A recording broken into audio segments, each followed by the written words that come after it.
Good morning बच्चों। आज मैं मैथ के ऑब्जेक्टिव क्वेश्चन को सॉल्व करूंगा जो 10th क्लास के हैं और इस बार बोर्ड एग्जाम में आने के पूरी संभावनाएं हैं। तो ये सभी वीवीआई क्वेश्चन वास्तविक संख्या से लिए गए हैं।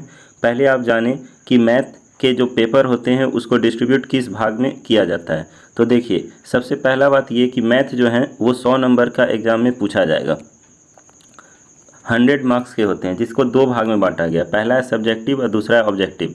50 नंबर के सब्जेक्टिव आएंगे और 50 नंबर के ऑब्जेक्टिव। तो मेरा इस ऑब्जेक्टिव वीडियो में टारगेट है कि मैं 50/50 आपको लाने में सक्षम बना पाऊँ।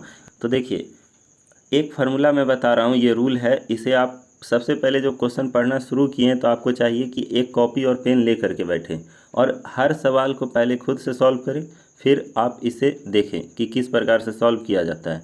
तो इसके लिए ज़रूरी है कि आप एक कॉपी और पेन लेके बैठे और जो मैं फार्मूला लिखाऊंगा उसे तो आप 100% लिख के अलग ही कर ले तो बेहतर है। एक ऑब्जेक्ट फार्मूला का कॉपी बनाइए और उसमें सभी फार्मूला को लिखिए। तो पहला जो भाग था ये क्या है, 25 और 50। ये 25 और 50 का एचसीएफ और एलसीएम का गुणनफल क्या होगा। तो फार्मूला होता है first number multiply second number is equal to HCF गुने एलसीएम। इस फार्मूले पे काफ़ी क्वेश्चन पूछे जाते हैं। अगर आप इसे एक बार लर्न कर लेते हैं तो आपको इस लेसन के सभी क्वेश्चन को बनाने में काफ़ी सुविधा होगी।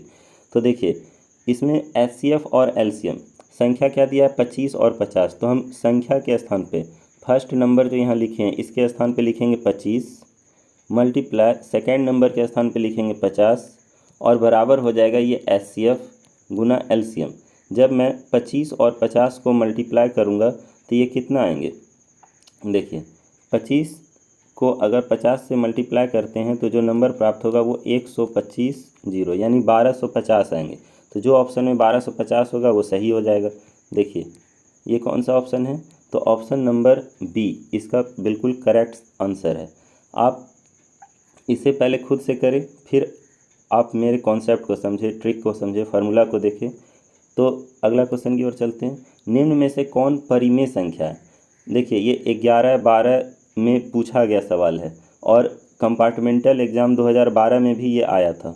तो परिमेय संख्या पहले किसको बोलते हैं, इसे एक जो सभी संख्या हमने लिखे हैं ये हैं ओ परिमेय संख्या के लिए।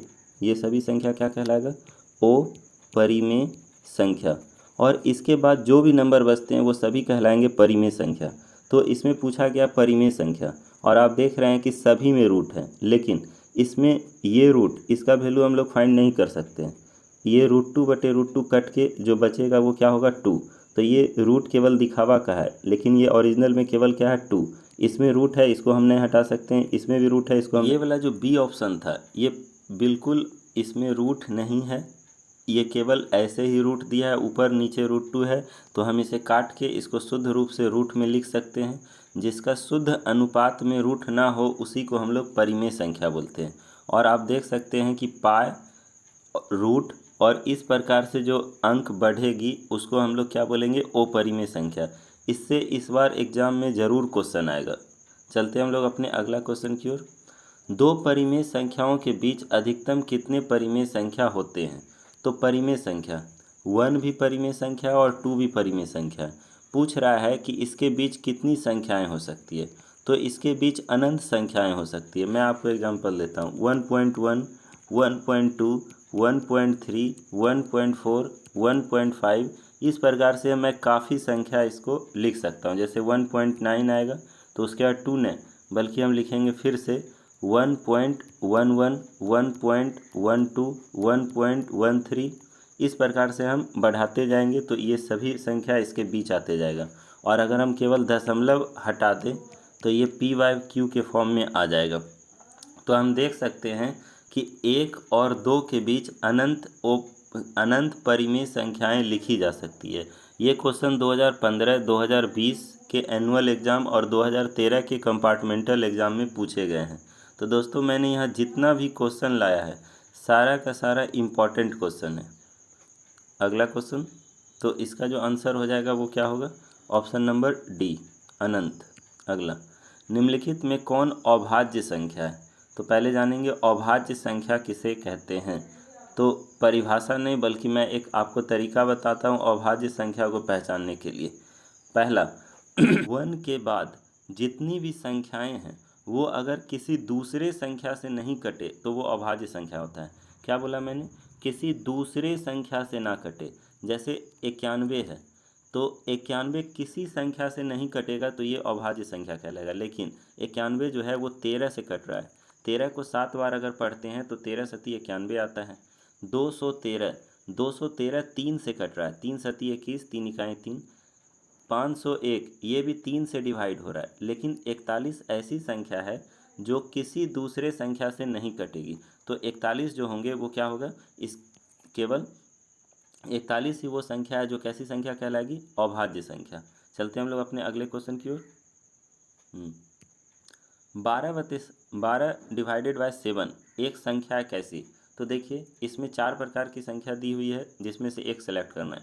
तो कोई भी संख्या अगर बटे के फॉर्म में हो 12/7 p/q के फॉर्म में जिसे लिखा जा सके उसको हम लोग बोलते हैं परिमेय संख्या। और जो रूट में हो, पाई हो या फिर दशमलव के बाद 1 2 112 या इस प्रकार से वृद्धि हो तो उसको हम लोग क्या बोलेंगे? अपरिमेय संख्या। पूर्णांक संख्या किसको बोलेंगे? पूर्णांक संख्या बोला जाता है जो पूर्ण रूप से व्यक्त किया जा सके। जैसे 1 2 3 4 ये सब पूर्णांक संख्या है। ये पूर्णांक के साथ साथ परिमेय संख्या भी है। चलते हैं हम लोग अपने अगला क्वेश्चन की ओर। तो इसका जो सही आंसर होगा वो क्या हो जाएगा? परिमेय संख्या, जो कितना नंबर ऑप्शन में दिया हुआ है? ए में। तो ए इसका सही जवाब है। अगला सवाल, किसी धनात्मक पूर्णांक a तथा b के लिए ab का महत्तम समावर्तक ab का लघुत्तम समावर्तक निम्न में से किसके बराबर होगा? तो अभी मैंने तुरंत इस सवाल का आंसर दिया था कि first number into second number. देखिए first number multiply second number जो होता है वो HCF और LCM के गुणनफल के बराबर होता है। तो इसमें जो दिया गया है a और b के लिए का महत्तम समावर्तक दिया हुआ है और a और b का लघुत्तम समावर्तक दिया हुआ है। तो संख्या इसमें a है और b, इसी का महत्तम समावर्तक h है और लघुत्तम समावर्तक l है। तो फर्स्ट संख्या के स्थान पे a लिखेंगे, सेकंड संख्या के स्थान पे b लिखेंगे। बराबर क्या हो जाएगा? HCF गुना LCM। हमको जो निकालनी है वो क्या निकालनी है? HCF और LCM का मल्टीप्लाई। तो दोस्तों HCF और LCM का जो मल्टीप्लाई होगा वो क्या होगा? 1 गुने b। तो इसमें से 1 गुना b ऑप्शन नंबर सी में है तो ऑप्शन नंबर सी जो होगा इसका राइट आंसर होगा। अगला, यूक्लिड विभाजन एल्गोरिदम दो धनात्मक पूर्णांक में से निम्न में से किसे परिकलित करने की तकनीक है? तो यूक्लिड विभाजन एल्गोरिदम मैंने बताया था कि HCF को निकालने की तकनीक है। फॉर एग्जांपल यदि आपको बोला जाए 10 और 50 का HCF निकालें तो हम 1 मिनट 10 और लिख देते हैं 75 75। तो 10 और 75 का अगर HCF निकाला जाए तो हम 75 यहाँ लिखेंगे और 10 से इसको डिवाइड करेंगे तो 10 सती 70 बचेगा 5। फिर हम क्या करते हैं कि यहाँ पर ये 5 उतारे, 5 देख रहे हैं कि डिवाइड नहीं होगा तो अब ये वाला जो नंबर है इसी को हम यहाँ पे उतार देते थे और देख रहे हैं कि 5 से 2 बार में 10 डिवाइड हो गया। तो जो यहाँ पे लास्ट में संख्या बचेगा उसी संख्या को हम लोग क्या बोलते हैं? HCF। तो ये HCF निकालने की विधि है तो इसका आंसर हो जाएगा बी। अगला क्वेश्चन, यदि एक में इतना दिया हुआ बी में इतना तब LCM क्या होगा? अगर हमें LCM निकालना है तो हमको देखना होगा LCM लिखेंगे और दोनों में जितना भी नंबर है सबको लिख देना है। जैसे 2 है, 3 है, 5 है और क्या है 7, सबको हम लोग लिख देंगे। और उसके बाद जो इनमें संख्या लिखा हुआ है उसको लिखने के पश्चात हम इसके घात को देखेंगे। जिसमें घात ज़्यादा होगा केवल उसी को लिखना है। जैसे अगर a की बात की जाए तो a में 2 की घात 3 है और b में 2 की घात 4 है। 1 मिनट। तो जिसमें घात ज़्यादा होगा उसी को लिखना है। घात इसमें देख रहे हैं 2 पे पावर 4 है तो यहाँ पे लिखेंगे 2 की घात 4 और फिर इसको हम लोग मल्टीप्लाई कर देंगे इजी मेथड से। तो मल्टीप्लाई करने के बाद 2 की घात 4 का मतलब है 2 गुना 4 नहीं बल्कि 2 को 4 बार मल्टीप्लाई करेंगे। तो 2 को 4 बार जैसे मल्टीप्लाई करेंगे 2 गुना 2 गुना 2 गुना 2 तो देखिए इसमें कितना आ रहा है 2 दूने 4 दूने 8 दूने 16, इससे आएगा अपना 16, फिर मल्टीप्लाई 3, फिर 5 सती कितना कर लेते हैं 35, या फिर 5। तो जिसमें घात ज़्यादा होगा उसी को लिखना है। घात इसमें देख रहे हैं 2 पे पावर 4 है, तो यहाँ पे लिखेंगे 2 की घात 4 और फिर इसको हम लोग मल्टीप्लाई कर देंगे इजी मेथड से। तो मल्टीप्लाई करने के बाद 2 की घात 4 का मतलब है 2 गुना 4 नहीं, बल्कि 2 को 4 बार मल्टीप्लाई करेंगे। तो 2 को 4 बार जैसे मल्टीप्लाई करेंगे 2 गुना 2 गुना 2 गुना 2, तो देखिए इसमें कितना आ रहा है 2 दूने 4 दूने 8 दूने 16, इससे आएगा अपना 16, फिर मल्टीप्लाई 3, फिर 5 सती कितना कर लेते हैं 35, या फिर 5 × 7। अब हम देखेंगे कि 16 को अगर 5 से मल्टीप्लाई कर दिया जाए, शॉर्ट है ये करने का, 16 पंचे हो जाएगा 80, फिर गुना करना है इसको 3 और 5 से, सॉरी 3 और 7 से, तो गुना हो जाएगा 21। 21 को अगर डायरेक्ट 8 से गुना किया जाए तो 8 8 दूना 16 और ये क्या हो जाएगा 0। तो 1680 जो होगा इसका सही आंसर होगा। मैंने गुना भी करके दिखाया है, आप लोग खुद से इसको कर सकते हैं। तो देखिए 1680 जो ऑप्शन नंबर है वो कौन सा है, डी, इसका डी हो जाएगा आंसर। मैं फिर से एक बार बता दूं कि एलसीएम में जितना भी नंबर है सबको पहले लिख लेना होता है, फिर जिसमें घात ज़्यादा है उस घात वाले संख्या को लिखना है। यदि सपोज कीजिए कि 2 इसमें भी आ गया 2 इसमें भी आ गया, तो उसी के घात को लिखेंगे जिसमें घात अधिक हो। अगला √3, रूट वाली संख्या है, तो मैंने पहले ही बता दिया है कि रूट वाली संख्या क्या है, कैसी होती है, अपरिमेय संख्या होती है। जो लोग मेरे वीडियो को बीच से देख रहे हैं वो कृपया पहले से देखें ताकि ये अच्छे से समझ में आ पाए। अगला क्वेश्चन, π/2 में क्या है, देखिए यहाँ पे फिर क्या आया है π/2, तो मैंने बताया कि π/2 कैसी संख्या होती है, एक अपरिमेय संख्या होती है, तो ये हो जाएगा अपरिमेय संख्या। अगला, निम्नलिखित में कौन अपरिमेय नहीं है, तो अपरिमेय नहीं है, तो इसमें जो अपरिमेय है उसके लिए मैंने क्या क्या बताया कि पाई हो सकता है, उस संख्या में आपको दिख सकता है पाई, दिख सकता है रूट, या दिख सकता है दशमलव के बाद कुछ इस प्रकार से वृद्धि करती हुई संख्या 2 0 2 0 2 0 इस प्रकार से। तो इसमें जो दिख रहा है पहला में पाई, तो ये तो निश्चित रूप से अपरिमेय संख्या है। √7 ये भी अपरिमेय संख्या है, ये दोनों रूट है लेकिन हम इसको सॉल्व नहीं कर सकते हैं, तो ये भी कैसी संख्या होगी, अपरिमेय संख्या। ये जो संख्या है आप इसको अगर ध्यानपूर्वक देखें तो आप इसको काट के सॉल्व कर सकते हैं। जैसे मैं बताऊं कि अगर हम इसको 3 से डिवाइड करें तो 75 जो है 3 से कितना बार में कट जाएगा, 25 बार में, और ये कट जाएगा 16 बार में। 25 का रूट होता है 5 और 16 का रूट होता है 4, ऊपर एक 3 भी है। तो अब देखिए ये पूरी तरह से रूट हट चुकी है, तो ये वाला जो आंसर है वो क्या होगा, सही। जिसमें रूट हम हटा सकते हैं उसको हटाएंगे, और हटाने के बाद जो संख्या होगा जिसको हम लोग शुद्ध अनुपात बोलेंगे उसमें रूट नहीं होना चाहिए। अगला क्वेश्चन, 2 क्रमिक सम संख्याओं का एचसीएफ क्या होगा, तो दो क्रमिक सम संख्याओं का एचसीएफ क्या होगा। तो कोई भी ऐसा क्वेश्चन पूछा जाए तो आप कुछ मत कीजिए, 2 क्रमिक सम संख्या को पहले लिख लीजिए और उसके बाद उसका क्या निकाल देना है, एचसीएफ। तो सपोज कीजिए मैंने लिखा एक संख्या 2 दूसरा संख्या 4, इसका एचसीएफ क्या होगा, तो इसका जो एचसीएफ होगा वो क्या होगा, 2 होगा। अगर मान लीजिए हम लिखते 6 और 8, तो इसका भी एचसीएफ क्या होगा, 2 होगा। हर स्थिति में जो आपका एचसीएफ आएगा वो क्या आएगा, 2 आएगा। तो कोई भी क्रमिक सम संख्या बोला जाए तो उसका जो महत्तम समावर्तक होगा वो क्या होगा, 2 होगा। सम संख्या के अलावे यदि पूर्णांक संख्या बोला जाए, पूर्ण संख्या बोला जाए, यदि आपको विषम संख्या बोला जाए तो हर स्थिति में सब का जो एचसीएफ आएगा वो आएगा 1। तो इस बात को ध्यान रखें कि अगर सम संख्या पूछा जाए तभी हम एचसीएफ को 2 मारेंगे, बाकी ये सभी स्थिति में जो आएंगे एचसीएफ वो आएंगे 1। तो अगला क्वेश्चन, 40 तथा 60 का महत्तम समावर्तक क्या है। तो मैं पहले बता दूं कि महत्तम समावर्तक निकालते कैसे हैं। ऑब्जेक्टिव में आपको कोई कॉन्सेप्ट नहीं लगाना है, इसे बनाने के लिए मैं एक छोटा सा ट्रिक बताता हूँ। ये 4 ऑप्शन दिए हुए हैं, चारों ऑप्शन में जो सबसे महत्तम संख्या है उससे हम लोग इसको सॉल्व करेंगे। तो देखिए सबसे महत्तम संख्या है पहला 45। आप देखिए कि 45 से ये दोनों संख्या डिवाइड हो रहा है कि नहीं, अगर 45 और 60 दोनों संख्या इस 45 से डिवाइड हो जाए तो समझेंगे कि वो एचसीएफ है। तो देख रहे हैं 45 से 45 तो कटेगा किंतु 60 नहीं कटेगा, तो ये एचसीएफ नहीं हो सकते हैं। दूसरा जो सबसे बड़ी संख्या है वो है 15। 15 से अगर चेक किया जाए तो 15 से 45 3 बार में कट जाएगा और 15 से 60 4 बार में कट जाएगा। तो इसका जो सही आंसर है वो क्या हो जाएगा 15। तो आप इसका जो आंसर लगाएंगे वो क्या लगाएंगे 15।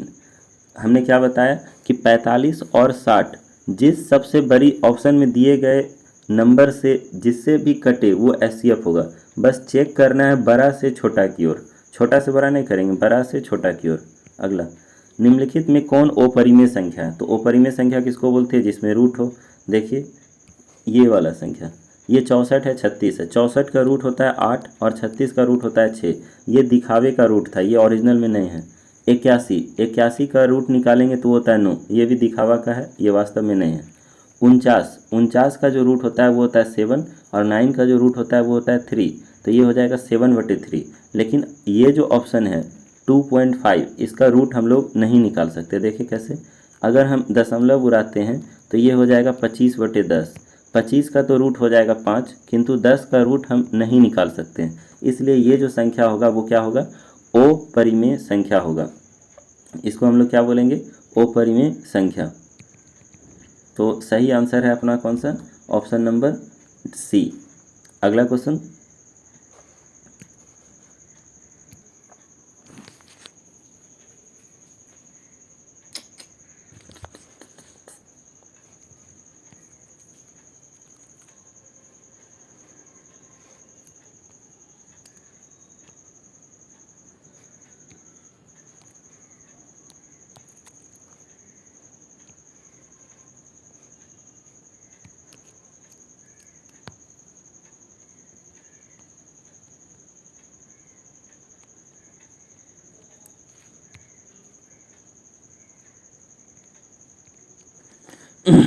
तो देखिए ओशांत को पहचानने का मैं सबसे आसान तरीका आपको बताता हूँ।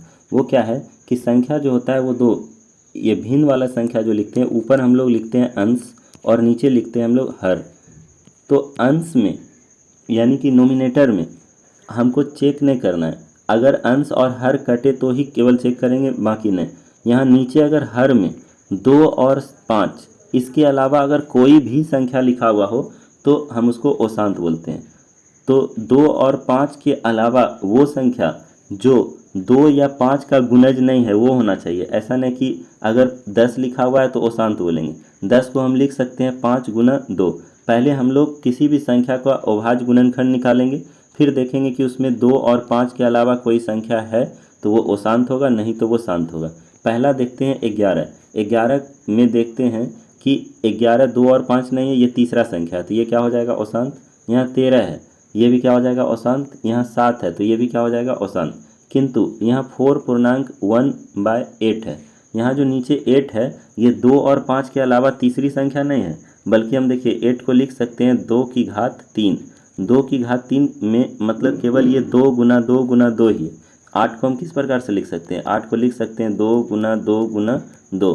तो इसमें कोई अलग से संख्या नहीं आया है, 2 ही है जिसको 3 बार गुना करके लिखा गया है, तो ये क्या होगा? शांत।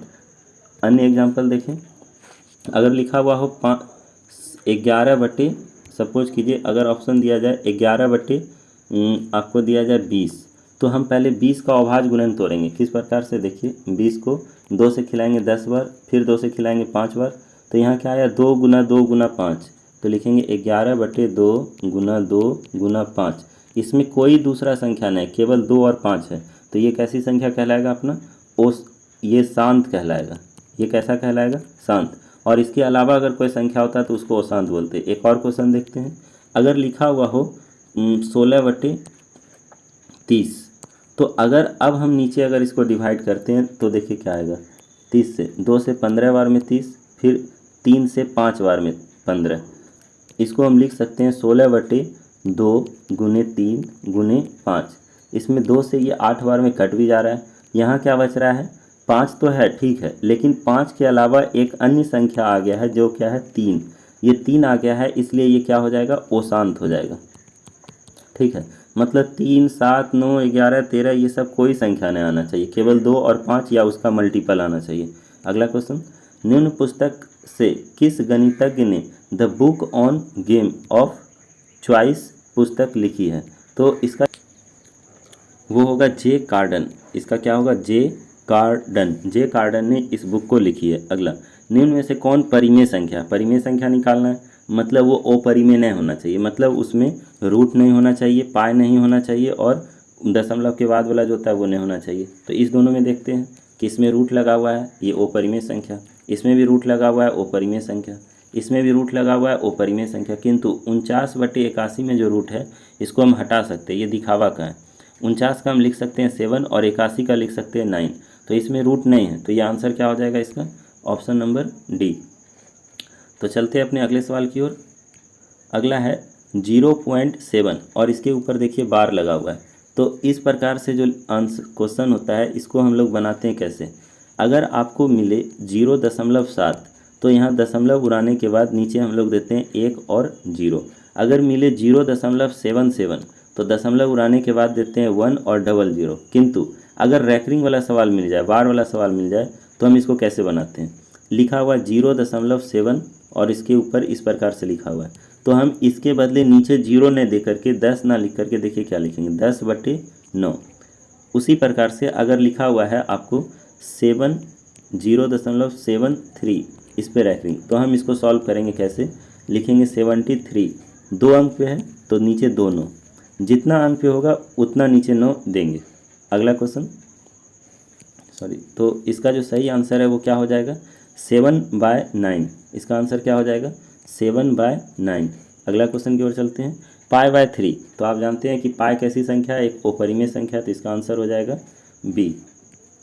निम्नलिखित में कौन अपरिमेय संख्या है? अपरिमेय संख्या देखिए, वैसे मैं इस क्वेश्चन को पहले बता चुका हूं, तो अगला क्वेश्चन की ओर चलते हैं।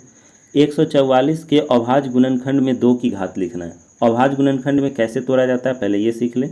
तो देखें, 144 को 2 से अगर डिवाइड करते हैं तो ये कितना आएगा? 72। फिर 2 से डिवाइड करते हैं तो 36, फिर 2 से डिवाइड करते हैं तो 18, फिर 2 से डिवाइड करते हैं तो 9। अगेन इसको 2 से डिवाइड किया जाए तो ये 3 से डिवाइड किया जाए तो क्या आ जाएगा? 3। तो घात कैसे लिखा जाता है वो देखें। ये सभी जो है अभाज्य संख्या है, तो यहाँ पे 2 लिखेंगे हम लोग। देखेंगे 2 कितनी बार आए हैं, तो 2 जो आए हैं वो 1 2 3 4 बार आए हैं, तो हम लिखेंगे 2 की घात 4। और फिर क्या है? 3 गुना 3, तो हम लोग लिखेंगे गुना 3 की घात 3।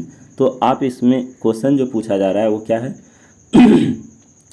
2 का घातांक लिखना है। तो 2 का जो घातांक है वो कितना है? 4। यहाँ देखिए 2 का जो घातांक है इसको हम लोग क्या बोलेंगे? 4। तो इसका जो सही आंसर है वो क्या हो जाएगा? Option number C. अगला, निम्नलिखित में कौन परिमेय संख्या है? परिमेय, तो परिमेय वो संख्या होगा जिसमें रूट नहीं होगी। तो रूट किस में नहीं है? इसका देखिए, इसमें रूट है और इसको हम लोग अलग भी नहीं कर सकते हैं। 32 में रूट है और हम लोग रूट 32 का मान नहीं निकाल सकते हैं। 50, देखिए 50 से अगर 500 को काटा जाए तो 10 बार में कट जाएगा, तो ये हो जाएगा 1/√10। इससे भी हम लोग रूट नहीं निकाल सकते। लेकिन ये जो संख्या है ये भाई साहब को देखिए, 1 का रूट 1 होता है और 144 का रूट 12 होता है, इससे हम रूट को हटा सकते हैं।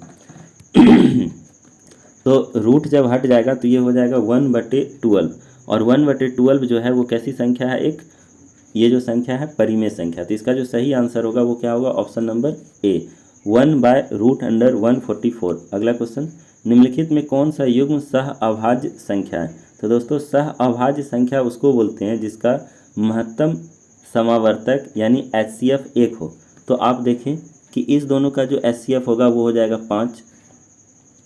13 और 52 का जो HCF हो जाएगा वो हो जाएगा 13। 21 और 84 का जो HCF हो जाएगा वो हो जाएगा 21। 9 और 16 का जो HCF होगा वो होगा 1। तो ऑप्शन नंबर बी जो है ये इसका करेक्ट आंसर है। बस 2 संख्या का महत्तम समावर्तक यदि 1 हो जाए तो उसको हम लोग बोलेंगे सह अभाज्य संख्या।